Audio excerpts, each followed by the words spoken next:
The war was over, but its ghosts still lingered, like smoke that refuses to dissipate even after the fire is long dead. On a crowded naval transport ship creaking its way through the inland sea, bound for the war-torn shores of Japan, Kosuke Kindaichi stood amid a sea of broken men. Soldiers draped in bandages and shadows, each returning to a homeland they no longer recognized. Among them was Kito Chimata, a young soldier whose body had been fractured in ways visible and not. Beneath his gaunt, sweat-slicked face and bloodshot eyes lay something deeper, a frantic, festering terror that clawed at him more viciously than any fever. Kindaichi had not sought companionship, but Chimata had clung to him like a drowning man. They spoke little at first, short exchanges, awkward silences, but as the days passed, the younger man began to speak of home, of Gokumon Island, of 3 sisters he loved with a haunted intensity. And when Chimata's lungs began to fail, when the rattling in his chest became the dominant rhythm of his every breath, he grasped Kindaichi's hand with a strength born of desperation and begged. "Go to my home," he rasped, his voice a cracked whisper. "Go to Gokumon Island. My sisters. If I don't return, they will be killed." There was no uncertainty in his words, no speculation, no fear, only fatal conviction, a prophecy delivered from the edge of death. Kindaichi, though skeptical of such foreboding, was not a man to turn his back on a promise.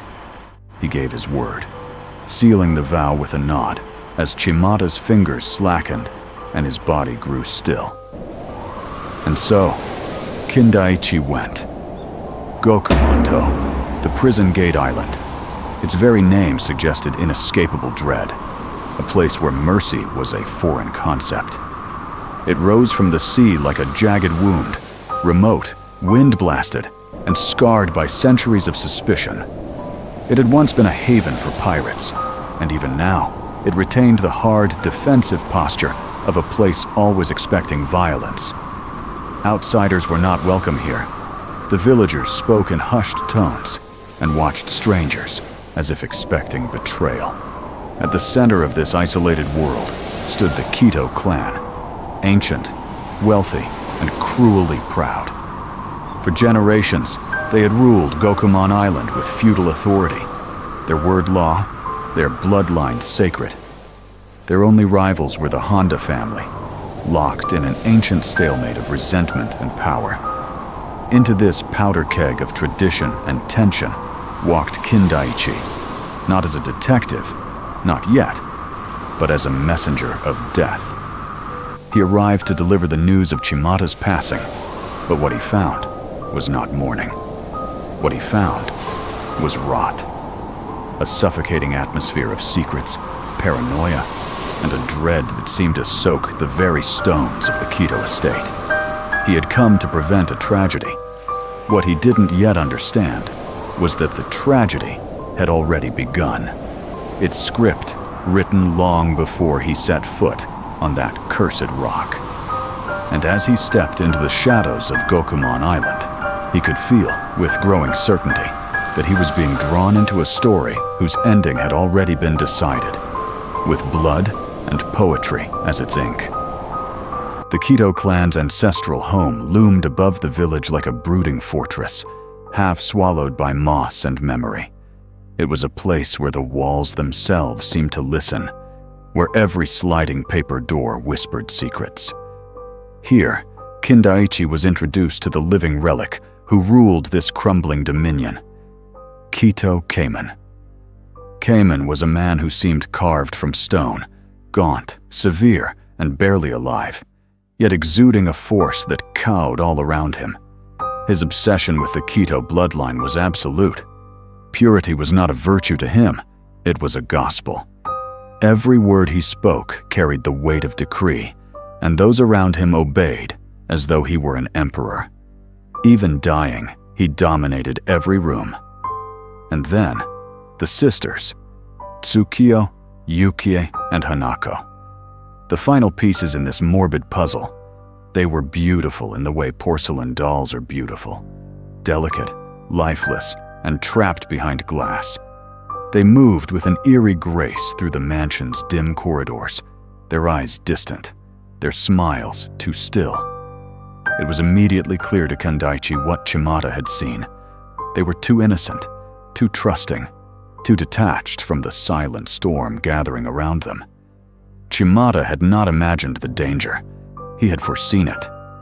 There was only one in the household who seemed truly aware.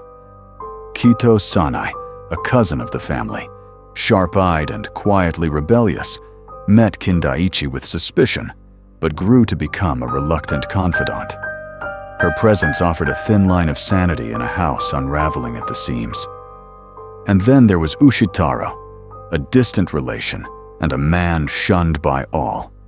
Wild-haired, muttering, often seen standing in corners, as if listening to things no one else could hear. He was spoken of only in whispers, his supposed madness both a curse and a convenient excuse. It would not be long before he was blamed for what came next. Keimon, upon hearing of Chimata's death, presented Kindaichi with what he claimed was a family tradition. Hanging in the estate's main hall were 3 scrolls, haiku, each rendered in masterful calligraphy. He pointed to them with a trembling finger and declared them ceremonial, ancestral even. But to Kindaichi, the words felt too precise, too pointed. A little bird sings in the night. Might it be caught in a net? An anchor lies at the bottom of the sea. Who can retrieve it? A temple bell, pulled by one alone. They were beautiful in their composition and chilling in their intent. To Kindaichi, they did not read as art. They read as prophecy, a script for something dreadful. 3 acts, 3 images, each one a metaphor wrapped around a method. The house had become a stage. The players were assembled. And as night fell across Gokumon Island, the first curtain was about to rise. She was found at dawn. Hanako, the youngest sister, the one with a laugh that echoed like a wind chime, was discovered hanging upside down from the thick branch of an ancient plum tree. Her body swayed gently in the early morning breeze. Her brilliantly patterned kimono spread like wings. To those who found her, the image was surreal, theatrical, almost beautiful in its cruelty. She had become the little bird in the poem. The first verse, fulfilled. But the scene defied logic. The temple courtyard, where the tree stood, was soft with the previous night's rain. The earth, damp and yielding, bore no prints, no scuffs, no drag marks, only the footsteps of the monk who had discovered the body. Even more troubling, Kindaichi and the chief priest had patrolled the temple grounds for much of the night. They had seen nothing, heard nothing. No figure creeping through the underbrush, no ladder, no struggle. It was as if Hanako had simply appeared there. And yet, the impossible was only a veil. Kindaichi, calm amid the horror, began not with who, but how. He turned his attention to the temple's structure, searching for inconsistencies. That's when he found it. A weathered system of ropes and pulleys, typically used to haul provisions to the second floor. Ancient and creaking, yes, but still functional. Piece by piece, the method became clear. Hanako had been killed elsewhere. Her body, likely still warm, had been tied to a rope thrown over the high branch of the plum tree. That rope, in turn, led back into the temple's second-story window. There, the killer, an insider with intimate knowledge of the building, had used the pulley system to silently hoist her up and out. From the ground, there was no evidence, no prints, no need to be near the tree at all. It was the work of a craftsman, a performance executed not with stealth, but precision. And with this revelation, suspicion turned inward, to the priest, who lived in the temple, who knew every creak and groan of its floors.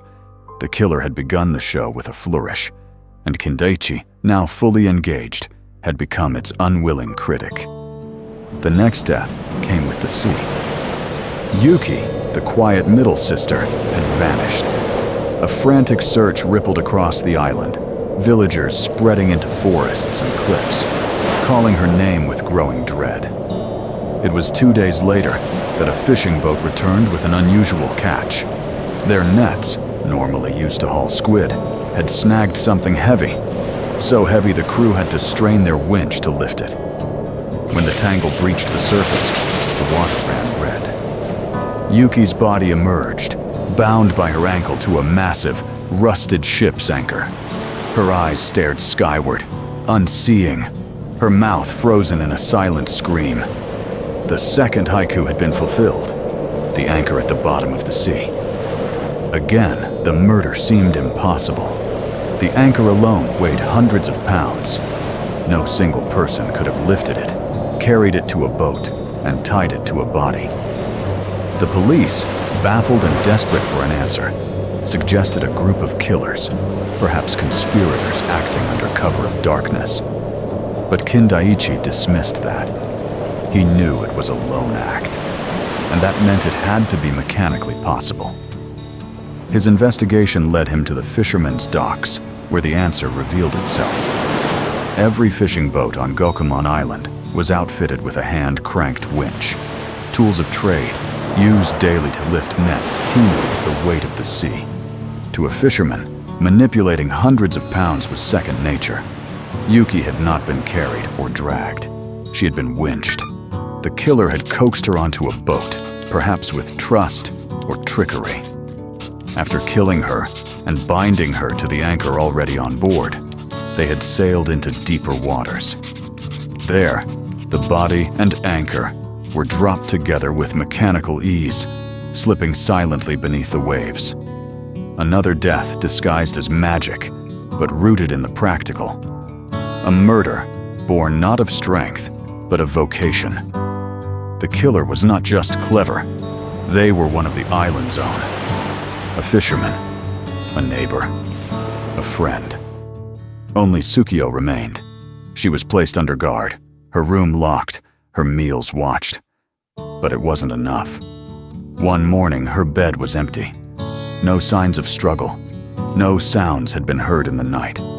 It was as though the house itself had swallowed her. The search led back to the temple, to a rarely used storehouse tucked behind the prayer halls. Inside, on the dirt floor, stood the temple's massive bronze bell. It had been tipped on its side, resting mouth down like an ancient trap. It took 6 men and crowbars to lift it. When they did, the final horror revealed itself. Tsukio's body lay beneath, dressed in a white nun's robes. Her face, peaceful in death, was framed by crushed salt and stillness. The bell had been her tomb, the final haiku complete. A temple bell, pulled by one alone. The question was no longer how, it was who and why. Kindaichi gathered them all, family, servants, suspects. In the heavy silence, he delivered his verdict. The murders were not acts of madness, not random bursts of cruelty. They were a ritual, a carefully orchestrated performance, and the director was Kito Keimon. The old patriarch, unable to accept the perceived weakness of his granddaughters, had resolved to cleanse the bloodline. The haiku were his commandments, a blueprint of symbolic death. But Keimon had not killed them himself. Instead, he had manipulated others, exploiting their secrets and debts. The temple priest, once complicit in a crime Keimon had buried, was coerced into the first murder. The fisherman, whose pirate ancestry Keimon had protected, delivered the second. And the third, a loyal cousin, was driven by ancient loyalty, using a primitive system of rollers to maneuver the great bell alone. Each killer acted independently, unaware of the others, bound by guilt, obligation, or fear. A symphony of murder conducted by a dying tyrant. But there was one death left unaccounted for.